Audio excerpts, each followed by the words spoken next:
Artikulu hontan islatu nahi izan dut euskal musikagintzak egun bizi duen egoera pixka bat, ez?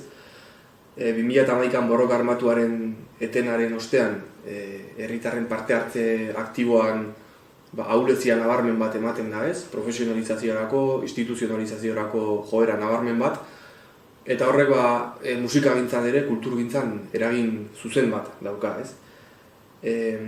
Helburu kapitalistak dituzten enpresak sartu dira industriaren arlo guztietan, kontrol erabateko hartu dute, eta horrek monopolioa eragin die enpresa hauei, ez?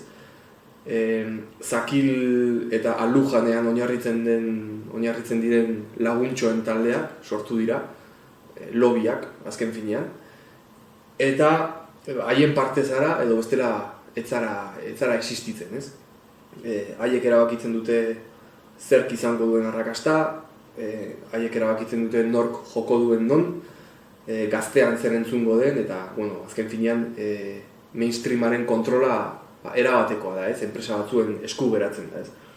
Orduan, egoera horren aurrean pixkat alarma bat piztea helburu dauka artikuluak, ez? Azken finean, kapitalismoaren joko honetan jokatzea erabakitzen badugu, kultura eta hizkuntza minorizatu batek oso egun gutxi ditu aurretik, ez? Bidea nolabait berbideratzen hasten ez bagara, 20 urtetan pikuta joango garela, ez?